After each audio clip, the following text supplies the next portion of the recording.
जैसा कि आपको पता है कल हमने हीट इंजन पढ़ा था, नहीं ऊष्मा इंजन पढ़ा था। आज हम ऊष्मा इंजन का उल्टा जो रिवर्स डायरेक्शन में वर्क करने वाला हो उसे रेफ्रिजरेटर कहते हैं। उसको रेफ्रिजरेटर या प्रशीतित्र या ऊष्मा पंप कहते हैं। आपके रेफ्रिजरेटर में जो है एक पंप होता है, वही वर्क करता है जो कि वस्तुओं को ठंडा करने का कार्य करता है। आप गर्म वस्तुएं रखती हैं और वो ठंडा हो जाता है। कैसे ठंडा होता है? अर्थात उसे गर्म वस्तु को ठंडी ऊष्मा देने का कार्य करती है। ठंड मतलब ठंड को प्रदान करने का कार्य करती है। तो ऐसी वस्तुओं को जो है क्या होता है कि गर्म करने के लिए कुछ कार्य करना और ठंडा करने के लिए कुछ कार्य करना पड़ता है।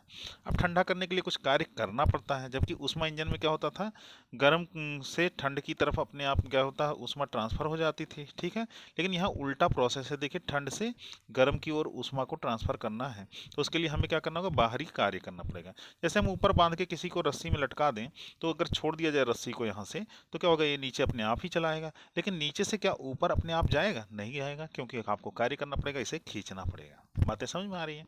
ठीक उसी प्रकार से कि नीचे से ऊपर की तरफ यानी ठंडे से गर्म की तरफ जब ऊष्मा का ट्रांसफर करना होता है, तो उसके लिए हमें कुछ कार्य करना होता है, बाह्य कार्य करना होता है। ठीक है, तो इस पूरे प्रोसेस में को ही हम क्या कहते हैं, यहाँ पर प्रोसेस जिसमें होता है उसे हम क्या कहते हैं, रेफ्रिजरेटर कहते हैं, और उसे ऊष्मा पंप भी कहते हैं। ठीक है, अब देखिए क्या होता है, अगर हमने यहाँ से ऊपर से Q2 ऊष्मा हमने यहाँ से लिया। देखिए, यहाँ से हमने Q2 ऊष्मा ऊपर की तरफ लिया और साथ में क्या किया, कार्य किया। तो कितना हो गया, Q2 और Q2 प्लस क्या हो गया, W।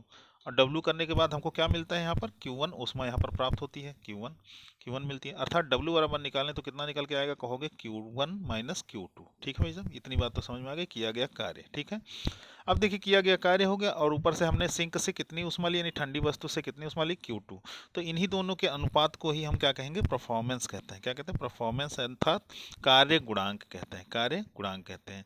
तो यहाँ पर देखिए हमने ऊष्मा निकाल लिया, यहाँ पर क्या निकल के आया, Q1 माइनस Q2। ठीक है, और फिर उसके बाद देखिए यहाँ पर हम टोटल जो कार्य निकल के आएगा, total W is equal to, देखिए W हमको लास्ट चाहिए क्या, Q1 माइनस Q2। ठीक है, अब देखिए निष्पादन गुणांक या कार्य गुणांक हम कॉफिशिएंट कहते हैं। कॉफिशिएंट होता क्या है, तो निष्पादन गुणांक यहाँ पर परफॉर्मेंस निकालते हैं कि कितनी ऊष्मा दी गई और कितना कार्य हुआ। तो हमको कुल सिंक से ऊष्मा दी गई कितनी थी, Q2, और कितना कार्य हुआ, W। ठीक है, दोनों के अनुपात को हम क्या कहते हैं, निष्पादन गुणांक कहते हैं। ठीक है, ये आप देखिए यहाँ पर Q2 की वैल्यू आपको तो Q2 ही रहेगा, और देखिए W की वैल्यू कितनी होगी, Q1 माइनस Q2। ठीक है, और इस तरह से हमको बीटा बराबर अपनी कार्य गुणांक कितना मिल गया, आपको हो गया कि Q2 upon Q1 minus Q2। और आपने पढ़ा है कि जहाँ Q है वहाँ हम T रख दें तो क्या हो जाएगा, T2 upon T1 minus T2। ठीक है, ये हमारा कार्यकारी पदार्थ है, यानी जो रेफ्रिजरेटर में होता है उसका निष्पादन गुणांक या कार्य गुणांक होता है। ठीक है, अब ऊष्मागतिकी का द्वितीय नियम क्या है, ऊष्मागतिकी के द्वितीय नियम को दो स्टेटमेंट से यहाँ दिखाया गया है। इसके बहुत सारे स्टेटमेंट होते हैं। तो पहला नियम इन्होंने बताया कि किसी बाह्य सहायता के बिना हम किसी भी क्रियाशील मशीन के लिए जो है ठंडी से गर्म की ओर ऊष्मा को ले जाना असंभव होता है। आपको पहले ही बता दिया मैंने कि ठंड से गर्म की ओर ऊष्मा को ले जाना असंभव होता है, इसलिए देखिए वहाँ पर कुछ क्या करना पड़ता है, कुछ कार्य करना पड़ता है। ठीक है, पहला नियम क्लासियस का कथन था।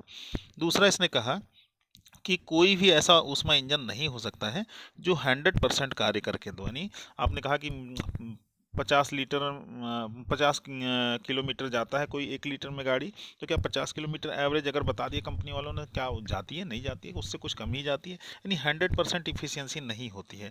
तो ये किसने कहा, केविन प्लांक ने कहा। ऊष्मागतिकी का तृतीय नियम भी देखिए क्या कहा यहाँ पर, कि हमको कोई भी जो टेम्परेचर है एब्सोल्यूट जीरो, यानी ऐसा हम कह दें कि 0 डिग्री केल्विन, या हम कह सकते हैं 0 डिग्री केल्विन, या हम कह सकते हैं -273 डिग्री सेल्सियस हम प्राप्त नहीं कर सकते। अगर ऐसा हो जाएगा तो वायु क्या हो जाएगी, वायु का भी आयतन कितना हो जाएगा, शून्य हो जाएगा। वह मतलब ऐसा होगा कि सारी चीज़ें सिकुड़ करके बहुत कम जगह में आ जाएंगी, इस और ऐसा प्रोसेस करना बड़ा संभव नहीं है। ठीक है, तो इस प्रकार से आपका ऊष्मागतिकी का जो चैप्टर है ऊष्मा इंजन समाप्त होता है। अगला हमारा चैप्टर होगा आपका काइनेटिक थ्योरी ऑफ गैसेज या ऊष्मा गैसों के अणुगति सिद्धांत। तो हम उस पर वीडियो आपको जल्द ही इस पर अपलोड करेंगे। धन्यवाद।